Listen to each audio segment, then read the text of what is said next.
Hello, ladies and gentlemen, and welcome to the Weekly Bite, a podcast to eat a cookie to. I am your co-host, one of your co-hosts, Sean Westergaard. And I will be your other amazing co-host, Simon Spock Talk to Me. And we're going to just talk about some of the lessons and stuff that's happening in P-Ville. So, I thought, personally, the domino lessons were pretty interesting. Very relevant to current events going on right now. Yeah. And just like the fact that war it's not just about killing as many people. There's like psychological ways to make psychological ways that can to win a war. Like with the gas, like the poison gas didn't kill a lot of people, but it really messed with like the soldiers' heads, and that can be a way to win a war without killing a lot of people. And that's just like crazy to me. I think it's crazy to me that there has been there's been so many conflicts and stuff, but nothing really changes in the end. There's still conflict. I feel like we don't learn anything. Yeah, the war never changes. They said that in Fallout New Vegas. The war never changes. It only gets more dangerous. It only gets more modern. It doesn't change. There's nothing different. People must change. Having conflicts. It's only getting more deadly. It started out with only the guns, like rifles, and you have to reload, and that was slow. Now we're dropping bombs on people, nuclear bombs that can kill cities within minutes. Oppenheimer. Yeah, Oppenheimer.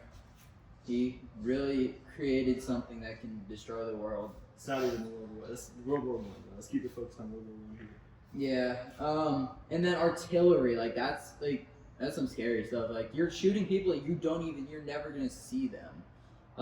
You're never gonna know who you killed. They're never gonna know you. They're never gonna see you. And just getting hit by a bunch of tiny metal scraps or just metal balls in a thing at however many miles, hundreds of miles an hour. That could it sounds like the most painful way to die in a war. I mean, I saw a YouTube short with Neil deGrasse Tyson in it, and he said real conflict ended when we stopped looking each other in the eyes when we killed each other. Back in 2 million people, BC, the cavemen would have to stab each other with spears and stuff to get jaguar meat. But then now we're launching nukes at people we don't even know. We don't even politicians are launching nukes at areas they can't even point out on maps and stuff.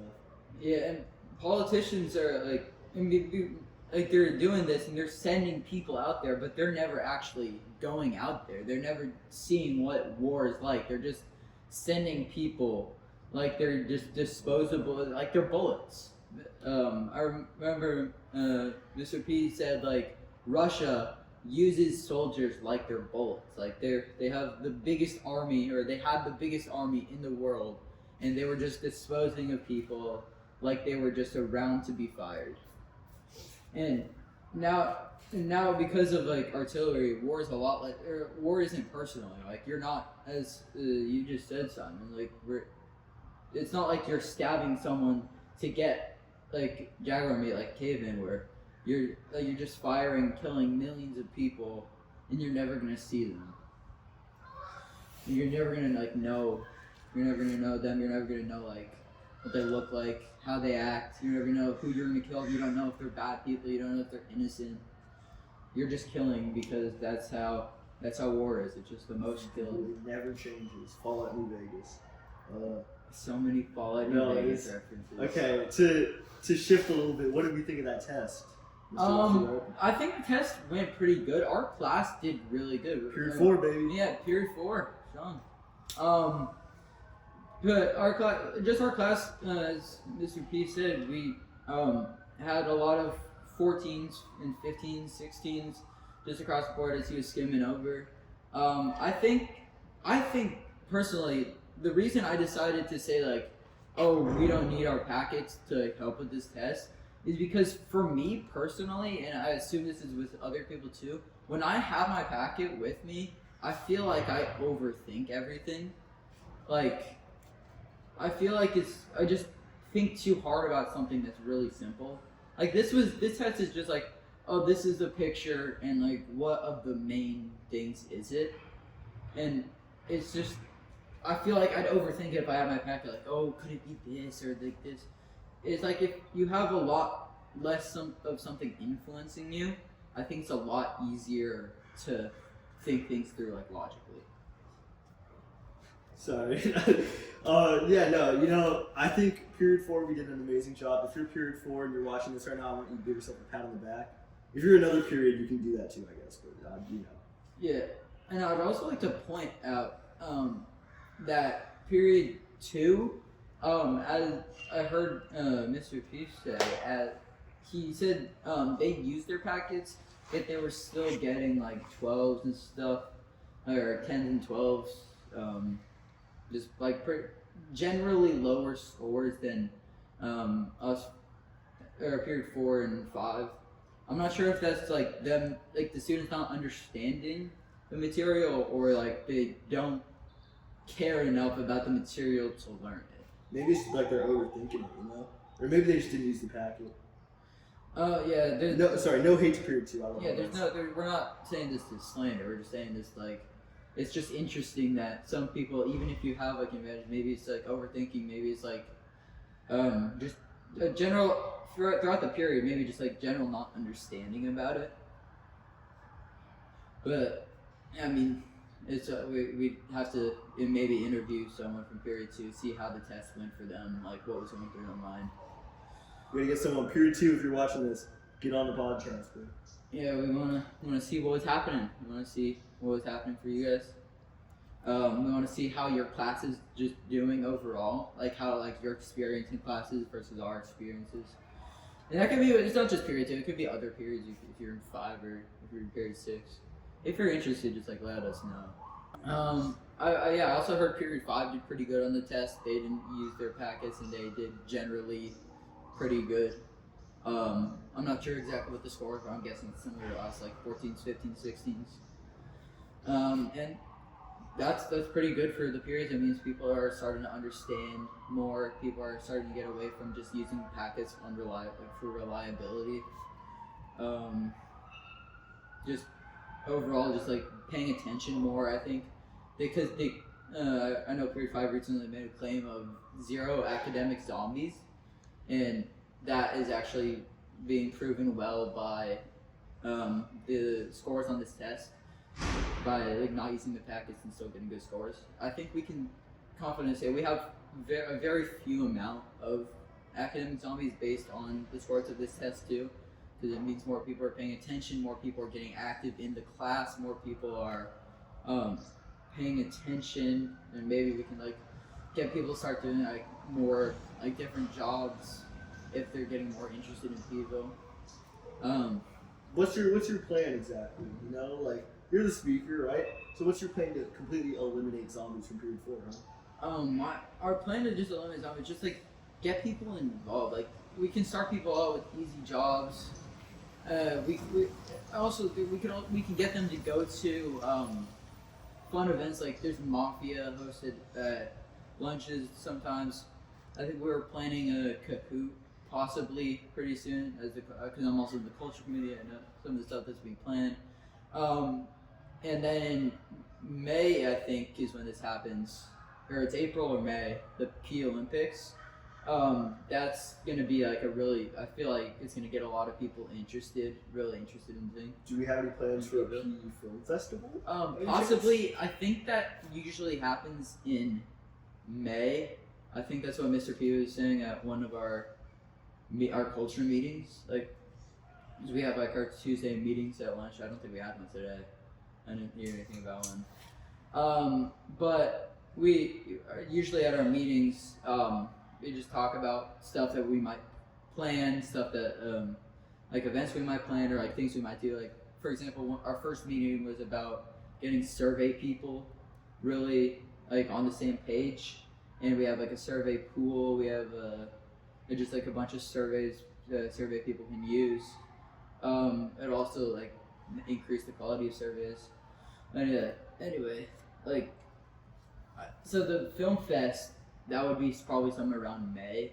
I think it's after P Olympics. Again, I'm not sure exactly when that is, but it would probably be sometime after P Olympics. I just want to say this: if we are actually doing the P Olympics, I would smoke this guy. I just want to let that out there. No, I'll smoke it for the See, I'm podcast just- I Josh did. is that? Are you also saying that because you would smoke Please, Sean, Kyle? let's keep- you would let's- smoke Kyle in no, the stock talk? I love competition? Kyle. I love Kyle. I'll be honest with you. I'll admit this here. Kyle's a better stock talker than I am. Okay. This is the You only, heard it- this is the you only heard it place here I- first, this is the folks. only place I will admit that. You heard it here first, folks. He is admitting Kyle Koservani is a better stock talker. Kyle, if you're watching this, hit me up. I got some big ideas And that we can. is there collaborate. anything related to the film fest that you may want to mention right now? Ooh, you're really putting me on the spot here, Sean. I may or may not be working on a script for a movie, which you may or may not see, which may or may not be starring a few people. Yeah. So I think that's interesting. I have no further comment on that. You'll find out about it later. I'm actually very excited to watch this movie. It sounds, from what I've heard, it sounds pretty interesting. I think every one of you guys would love that too. It would just be on the lookout for a movie being made by him. Make sure to leave a comment under this video. Uh, Why 5 reasons why Sean should not be allowed to watch the movie. I'm actually going to watch the movie no matter what. So 5 reasons why Sean if must you guys want to list reasons, that's fine. But Everybody in the comments, 5 reasons why Sean's the big meanie. You Simon's should have seen it the before. one who cuts Okay. off our DOD. Let's keep mid it. Let's keep it on conversation. track here. Okay? So So back to our wonderful speaker. Is there anything else you would like to comment on? 'Cause I have a few things I'd like to talk about. right now, I don't think there's anything else I'd like to comment on. If you want to take over from here, because you said you have Well, I was a kind few of hoping things. you would have something. Why don't you say something? So a film fest, circling back to that, if any of you guys are interested in making a film for a film fest, I would start thinking about that now. It is important that you have ample timing for writing script, getting actors, filming, just like getting all that stuff prepared. If you're even at all interested in making a movie, you should start at least thinking about it now, because May's gonna come up before you know it, and you don't want to be unprepared if you really wanted to make a movie about something about P-Ville or just like a lesson or something. If you're interested in making a film, think about it now. Start planning now, because May's gonna come up pretty soon. We always talk about Mexican Fridays and how there's however many down, however many left to go. We're already way past the halfway mark. P-Ville's coming to an end. It's the end P-Ville's times. coming to an end pretty soon. It's gonna come before you know it. So come up with those films now if you're So interested. much I want to do, so little time I got to do. Yeah, I wish P-Ville lasted or if I wish that we started. I know we needed the foundation lessons to really appreciate P-Ville and stuff. What were your first thoughts when you entered into P-Ville? Like, what did you think? When we first started doing actual P-Ville activities, it was very confusing. It was very hard because I was the first DOD. It was hard to kind of adapt to doing that kind of stuff. I had to give people jobs. I was getting a lot more emails and stuff. I would have to check my email every single night or multiple times a day. And I also had to sign karma sheets and stuff. It was very hectic at first. And I eventually, I was getting used to it. It started getting easier because we started doing more and more stuff, and everything more and more stuff was explained. And just with practice, usually stuff gets easier. Like Supreme Council meetings used to be really bad. It was very shaky. There was the talking was not very good. The speech at the meetings, it wasn't very formal.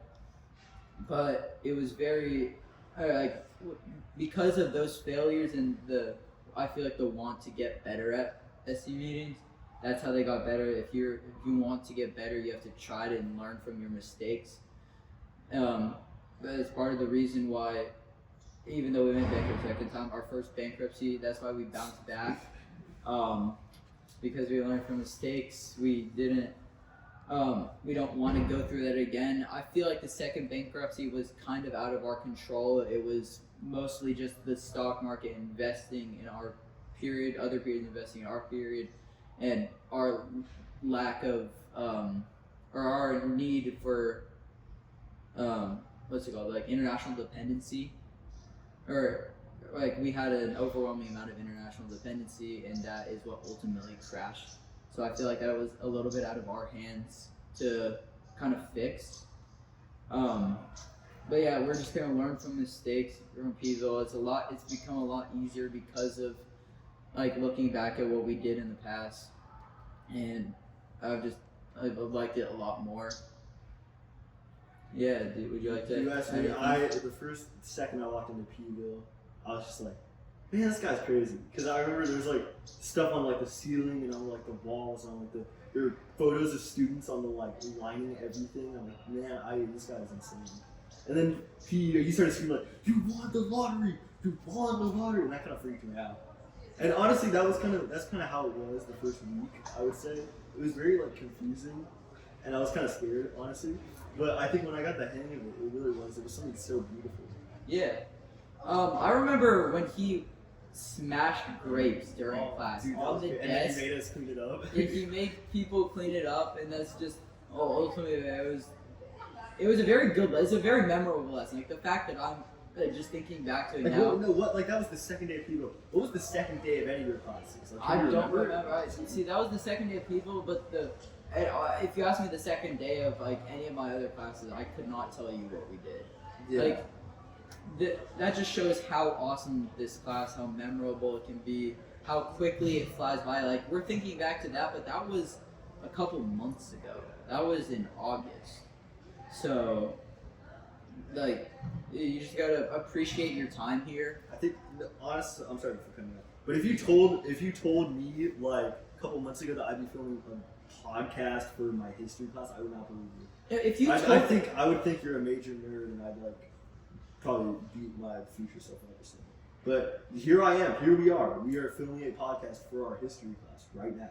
Yeah, if you told me in 9th grade I'd be filming a podcast for a class that it has its own government, its own like political system, its own stock corrupt market. officials this one right here. I'm not a corrupt official. 5 reasons everybody I'm not corrupt. I am a good leader. So, I helped us through this test. I helped people pass. It's very interesting how P-Ville kind of reflects real life in a lot of ways. You got like the kind of I feel like there's a lot of people who are just doing stuff for karma points. But there are a lot of people who aren't really paying attention. I think it's like that in the real world too. I think that's so interesting. That it is a history class that can so perfectly mirror current events, and you would never really think. I am kind of confused about the stock market though, and I know it's just a simplified version, but I don't understand like how you can kind of pull karma points out of nowhere. Like you can invest and it does not get drawn out of anywhere. Maybe that's like something like to think about in the future, maybe it's not. Maybe we're just gonna keep it, but I don't know how like that getting karma points from the stock market really true. Maybe it's just like a thing that it's not so. I know it's not supposed to be perfect. I don't know. It just kind of confuses me a little. The stock market is a little hectic. I think, you asked me. I don't personally invest in the stock market. I think it's an easy way to get money, and I'm not. It's an easy way to get. I'm an honest man. Yeah, same. I haven't invested since the stock market crash. I might invest in our period later, just because I want to maybe help our chances of having another like disaster with international dependency. But investing in the stock market, that's just like a way to kind of cheat your way through people. It's like if you make a bunch of money in the stock market, you may be less motivated to do your job and earn your karma points through your job. So there's a specific person that kind of comes from that. But we're not gonna name them. No hate to anybody. No, there's no hate to anyone here. We love all P-Villians. This is a safe space. This is a safe space.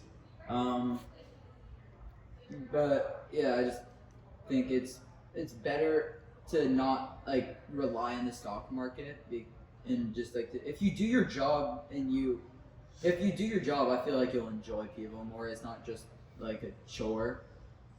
It's more enjoyable like when you actually have something to do in that class. Very interesting. Very, very interesting.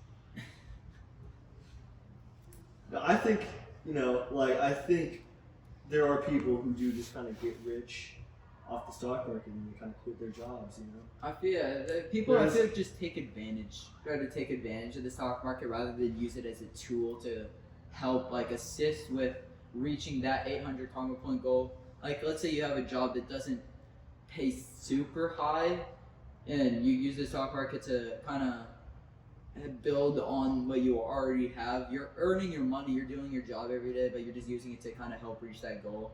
I think it's good using it like that, but if you're using it just solely so like you can like be lazy, not do your job to your like the fullest ability that you can, and like actively like better P-Ville, then that's like a misuse of the stock market, and I feel like that's just like not okay as a P-Villian to do. I think you can totally reach the 800 like pretty easily. I feel like if you're doing your job well and you're being proactive about stuff, I think you can reach it pretty easily. Daily announcements are very. It depends on the one you're doing. Daily announcements are a perfect example of this. You get out of it what you put into it. Like if you do a really good daily announcement, like let's say for example, you at the beginning you were, and you're still doing good stock talks. You're still doing good swens.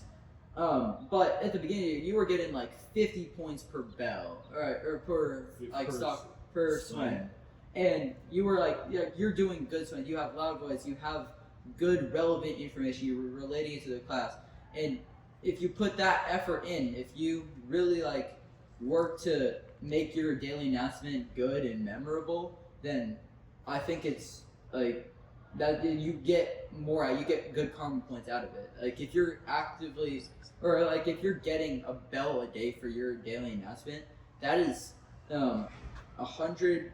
Wait, yeah, that's 100 points a week this semester.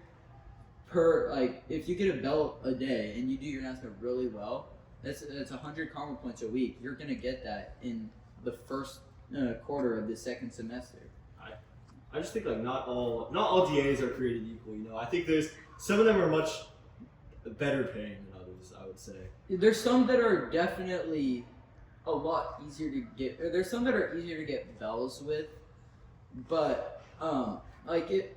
See, weather is kind of hard to get a bell with. Weather. Well, I mean, you can still get like if you still relay like the weather well, and you still get like weather from a place that is like relevant to what we're learning, and you just relay it to the class well, and you still get 8 points a day. You get that 8 out of 8.